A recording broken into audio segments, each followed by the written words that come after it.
ابا پہلے کلی تھے۔ جب بیماری سے کمزوری پڑی اور مسافروں کا بھاری سامان اٹھانے سے قاصر ہو گئے تو بے روزگار ہو کر گھر بیٹھ گئے۔ اس طرح گزارا کیسے ہو سکتا تھا؟ والدہ نے اپنے سونے کی بالیاں دیں کہ ان کو بیچ کر قسطوں پر رکشہ خرید لیں۔ والد نے ایسا ہی کیا۔ بیوی کی بالیاں فروخت کر کے قسطوں پر رکشہ لے آئے جو کافی ٹوٹا پھوٹا تھا۔ اب ہر ماہ قسط اتارنے کی فکر میں گھلنے لگے۔ گھر کا خرچہ کرنے کے بعد اتنے پیسے نہ بچتے کہ قسط ادا کر سکتے۔ دن کے علاوہ رات کو بھی دیر تک کبھی ریلوے اسٹیشن کبھی سینما کے آگے جا کر کھڑے ہو جاتے کہ دیر کی سواریاں اٹھانے سے پیسے کچھ زیادہ مل جاتے تھے۔ ادھر والدہ نے سلائی مشین سنبھال لی۔ جب گھر کے کاموں سے وقت بچتا اجرت پر پاس پڑوس کی خواتین کے کپڑے سی دیا کرتیں۔ غرض کے دونوں میاں بیوی مل کر مفلسی کے دنوں میں زندگی کی گاڑی کو دھکا لگانے میں مصروف تھے۔ ان دنوں میں 5 برس کی تھی۔ ایک روز یہ بری خبر ملی کہ ابا کے رکشے سے ایک وین ٹکرا گئی ہے اور وہ چکنا چور ہو گیا۔ صرف رکشہ ہی حادثے کو پیارا نہیں ہوا تھا، ابا بھی اللہ کو پیارے ہو گئے تھے۔ جب اس حادثے کی خبر گھر پر آئی، ماں دیوار سے جا لگیں۔ انہوں نے سہاگ چوڑیاں دیوار پر مار کر توڑ دیں اور بین کرتے ہوئے سفید چادر میں خود کو لپیٹ لیا۔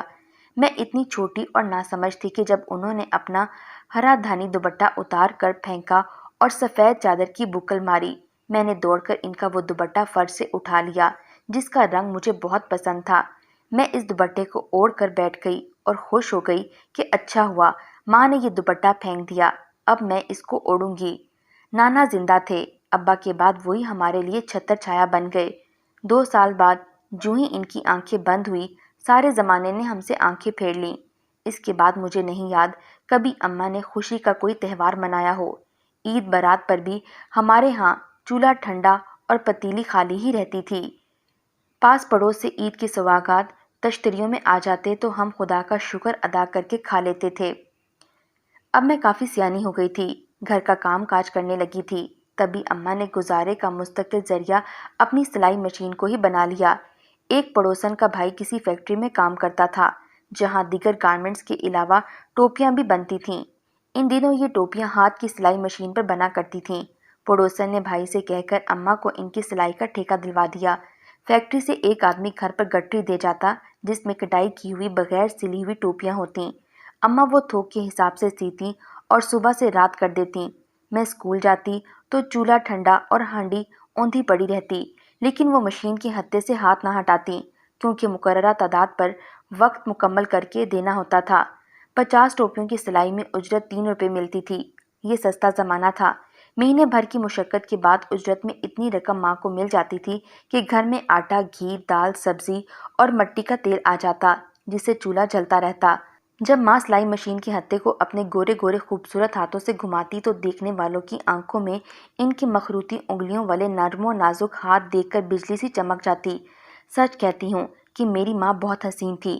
بیوہ ہونے کے بعد بھی نکاح ثانی کی امید میں کئی رشتہ داروں کی نگاہیں ان پر ٹکی ہوئی تھیں، مگر میری خاطر انہوں نے ایسا فیصلہ نہیں لیا۔ اپنے کندن سے روح پر غربت کا بھوت ہی مل کر بیٹھی رہیں۔ کالے سیاہ ناگن جیسے بال سفید دوپٹے میں یوں ڈھک لیے کہ پھر آنچل نہیں سرکایا، یہاں تک کہ ان کے بال اوڑھنی کے اندر ہی سیاہ سے سفید ہو گئے۔ ماں کو اپنے سیاہ و سفید کی کب فکر تھی؟ ان کی نظریں تو اب مجھ پر گڑی تھیں۔ میں جو امر بیل کی طرح بڑھتی جا رہی تھی وہ مجھ کو دیکھ کر یوں سمٹ جاتی جیسے یہ امر بیل ان کے سارے وجود پر چھا گئی ہو۔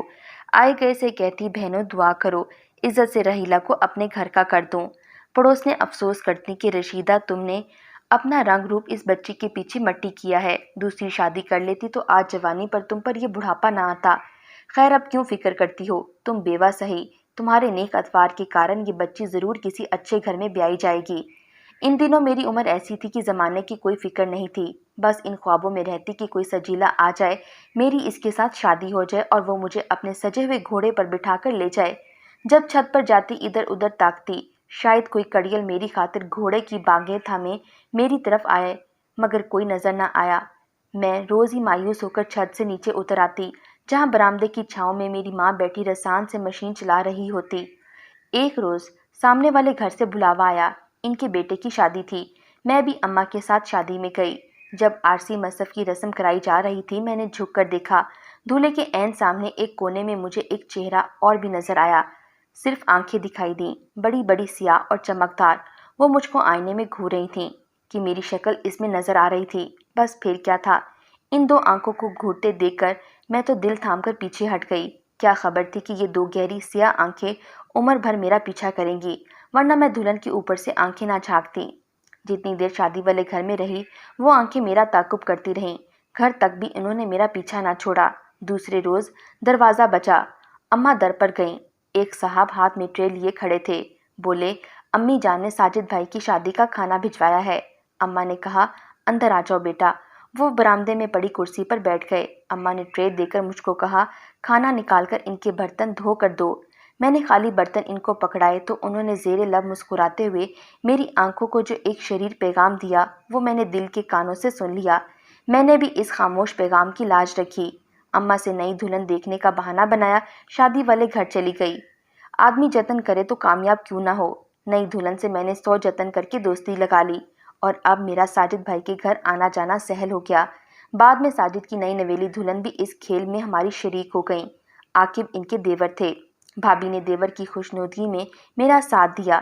یوں میری اور عاقب کی محبت کے پودے کو پروان چڑھنے کا ایک موقع مل گیا۔ بھابی کے تعاون سے میں اور عاقب ان کے گھر اکثر دنیا والوں سے چھپ کر باتیں کر لیتے تھے۔ اس طرح ایک روز عاقب نے مجھ سے شادی کرنے کا پکا وعدہ کر لیا۔ عاقب FSC کرنے کے بعد مزید تعلیم کے سلسلے میں بڑے شہر چلا گیا، جہاں اس کو انجینئرنگ کالج میں داخلہ مل گیا اور میں اس کے وعدوں کے سہارے اپنے جہیز کے دوپٹوں پر ستارے ٹانگتی گئی۔ اس نے مجھ سے خط لکھنے کا وعدہ کیا تھا اور میں نے اس وعدے کو اس کی بھابی کے ذریعے خوب نبھایا۔ وہ مجھے خطوط اپنی بھابی کے ذریعے بھجواتا اور میں بھی جواب لکھ کر اس کی بھابی کو دے آتی۔ وہ مجھ کو کہتی تھی کہ رحیلہ اداس نہ رہا کرو، بس تھوڑے دن رہ گئے ہیں، عاقب تعلیم مکمل کر لے تو ہم تمہیں دلہن بنا کر اپنے گھر لے آئیں گے۔ ان تسلیوں پر میں خوش ہو جاتی، مگر اماں مجھ سے نادان نہ تھیں۔ وہ جانتی تھیں مخمل میں ٹاٹ کا پیوند نہیں لگا کرتا، لہٰذا انہوں نے ایک اچھے گھرانے سے رشتہ آتے ہی میری بات پکی کر دی۔ اماں نے تو مجھ سے پوچھنے کی بھی زحمت گوارا نہ کی اور میں بس ان کا منہ ہی تکتی رہ گئی۔ اب رہ رہ کر میرا دم گھٹتا کہ جب عاقب آئے گا تو اس کو کیا جواب دوں گی۔ وہ تو مجھ سے وعدہ لے کر گیا تھا کہ میرا انتظار کرنا۔ ہمت کر کے ماں سے کہہ ہی دیا، مجھے کسی اور سے شادی نہیں کرنی، عاقب میرے ساتھ شادی کرنے کا وعدہ کر گیا ہے۔ اماں میری بات سن کر ہکا بکا رہ گئیں کہ یہ کیا بک رہی ہے۔ میں ماں کو مجبور کرنے لگی کہ عاقب کے گھر جا کر اس کی ماں سے بات کر لیں۔ اس عمر میں اپنی بے عزتی کرانی ہے؟ ساری عمر فاقے کر کے بھی لوگوں سے اپنی عزت کروائی ہے اور اب تیرے رشتے کی بات میں ان سے خود جا کر کروں۔ عاقب کی ماں مجھ غریب بیوہ کی لڑکی کا رشتہ کیوں لینے لگیں؟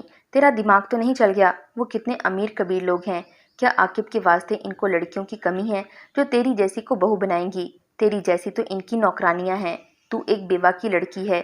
یہ پٹی آخر تجھے کس نے پڑھائی ہے؟ یہ خواب و خیال چھوڑ دے اور عاقب کے وعدوں کو بھلا دے۔ ان کے گھر جانے پر مجھے مجبور نہ کر، جانتی ہوں مجھ کو کیا جواب ملے گا، کوئی سیدھے منہ بات بھی نہیں کرے گا۔